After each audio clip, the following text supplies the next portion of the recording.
Got Chuck in here for those of you that was curious to see him. And oh man, he's a handful. Anyhow, if any of you seen the video before, and I'm gonna post a link to this on the video that I've got on Facebook, where he's over here kind of sniffing around. I think he was sniffing at the board or something. But anyhow, I was probably talking at that point in time about how much darker he would get, and he's really light colored because he was shedding and he was going through those color changes. You can see how much Chuck has darkened up, and Chuck, again, this is Chuck's father. Chuck is an older brother to Rocky. He's going to tear my door up, and I'm just going to let him out of here, and we're just going to talk. Come on, you crazy thing. Don't eat the phone. Go play with the others. Yeah, we'll leave the door open. Anyhow, we'll just focus on Harley here. This is his dad, and you can see that Chuck is, well, he was back for a minute, already darker than his father, and Chuck is going to get even darker yet. Chuck is what I am looking at for my future stud dog. Harley is really getting up there in age, and Chuck is the closest thing that I've seen temperament-wise, build-wise, and everything else to Harley. I mean, I just absolutely love that dog's temperament, and even his brothers have the same temperament. The difference being Chuck was darker. He did have a bigger head, thicker build like his dad, Harley. Anyhow, I just was shooting a really quick video to show how he's turning out, color-wise and everything. He's another one that I want to get back to working with. I was really hoping to train and title him. And then I came down really sick. Can only assume that it was my liver, because I didn't go in to see a doctor until by the time they got me in, I was getting better at that point in time, and they just didn't run any tests, and it took me a couple more months to get my strength back. I seriously thought that I was going to go in and get admitted because I was that sick, that weak. Just wasn't throwing up sick. I was just that weak and had some sort of infection going on in my liver. Before I went to the doctors, I ended up taking metronidazole for a few days because it just seemed like it felt like a infection to me, being that ran down and everything, and a fever. And sure enough, I started getting better when I started taking the metronidazole. So hey, it saved me a couple $1,000s at a doctor's office on tests, and I wished I would have done it sooner. A little bit of antibiotics isn't going to kill a person. But I think he's already went back in his kennel out here. Everything's grown up really bad. Yeah, we'll go take a look and see. He's good at going back in his kennel on his own. And there's that girl. Yep, he's back in there.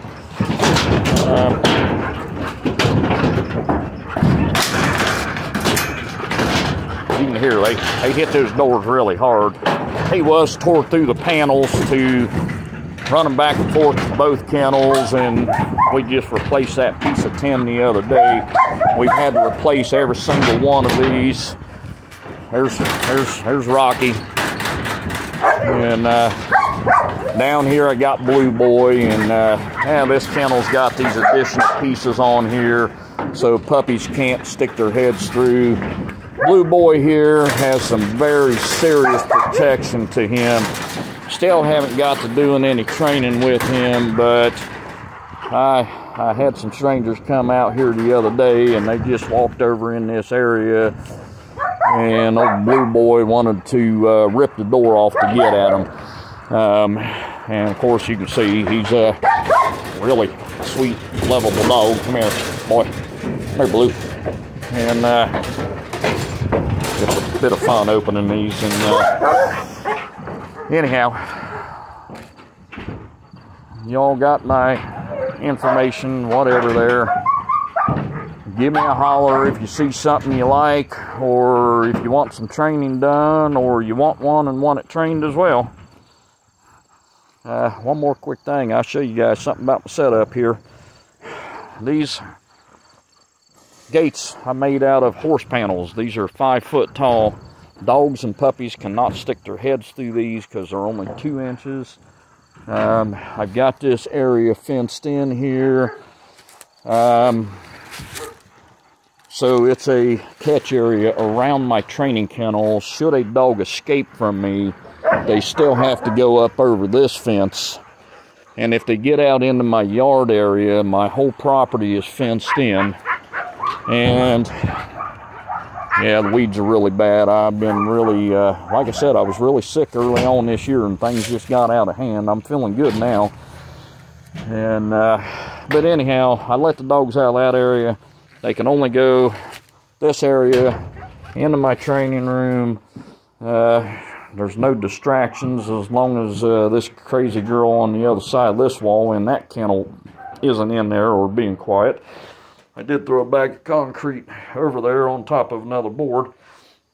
And that's got to be something done more permanent. I really want to put paving stones down in here. The old plywood was thrown down. You can see it's rotting away. The old plywood was thrown down here because occasionally we would drop a piece of food. And I really don't want a dog picking up a bunch of gravel, thinking it's, you know, along with a piece of food while we're training and hurting their teeth or swallowing it. We've seen dogs eat gravel before, and not that it hurts them, but it can't be good for them either.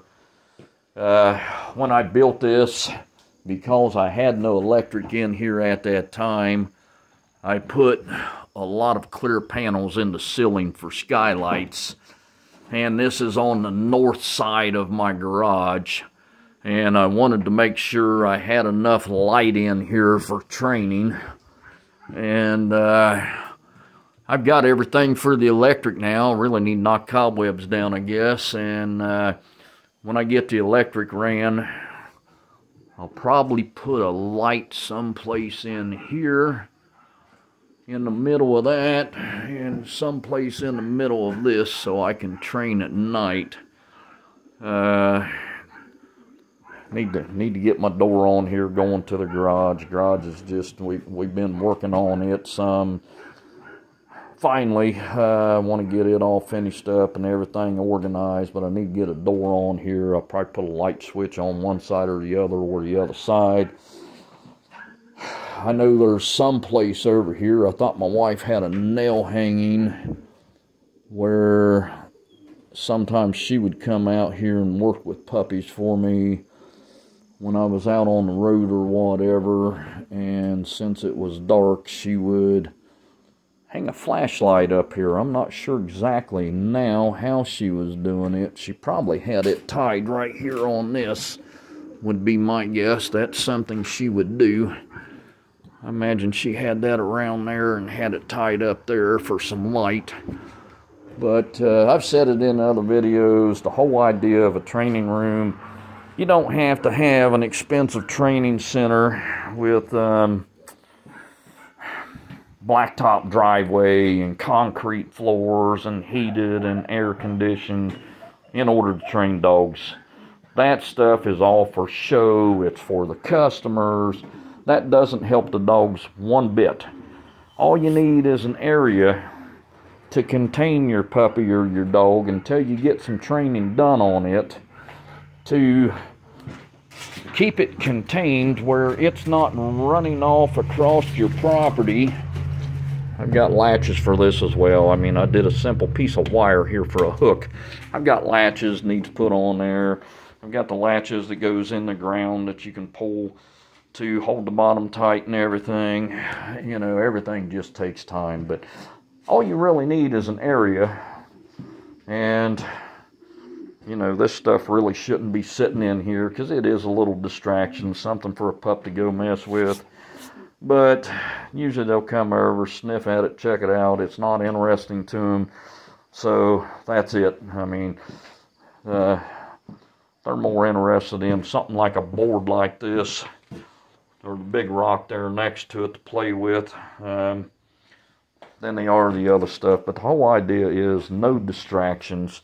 Your pup or your dog can't run off from you if you've got it in an enclosed area. And if it's all enclosed where they can't see out of it, it's that much better, because the only way they can see out of this area is to stand up and look out this door. Yeah, way back in the corner is my blinds. I know I've got some other equipment out there as well, but once you get the dog trained after that, you can go out to a field, an open area. But first you need to teach the dog to stay focused on you, focused on the food or the ball or whatever it is that you have that they want, that they are working for, that they're getting for a reward. Doesn't take nothing big and fancy.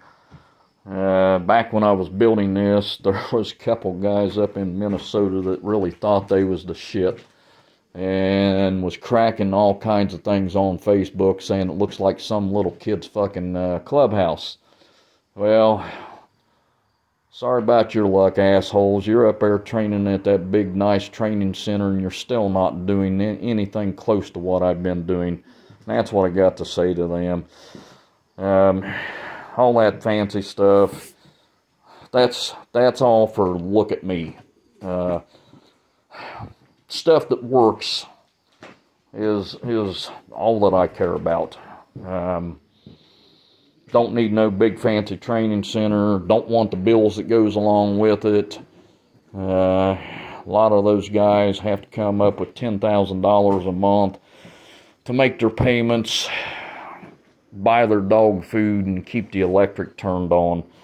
I don't want anything like that. My place is paid for. I start them out in here. I've got, let me see if I can see on the other side here.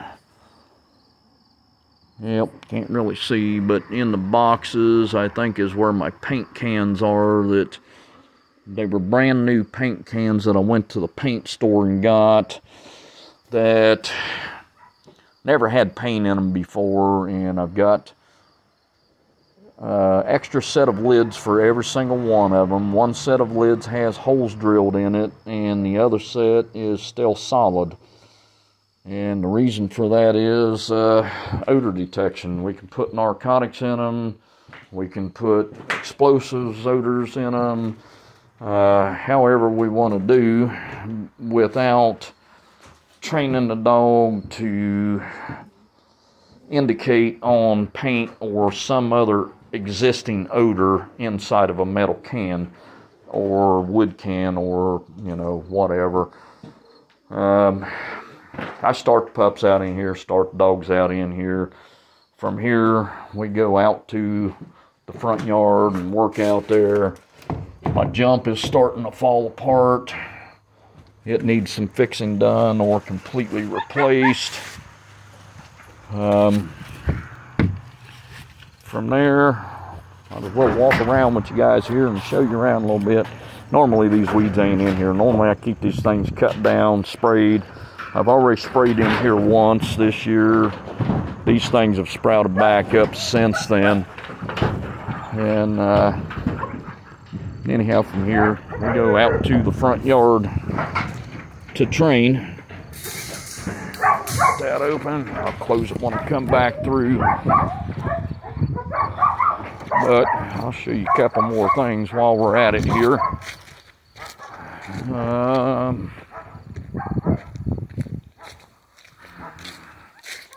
Seeing how this is such a long video already, everybody's seen the tree that I back tie on. Back when I started using this, that tree was maybe 4 inches across up there where that's tied at, where that leash is tied at. And the tree had a lot of give to it, and I could tie a dog up, and it wasn't a sudden stop when they would yank or pull. It had more of a, see, now that's a dead stop now. It's got no give to this tree. I wish I had another younger tree out here to back tie to for that reason. I like something that has some give to it, so it ain't such a solid stop on the dog when they hit the end of the leash. Come over here. I know I've got some videos out there with the long bungee.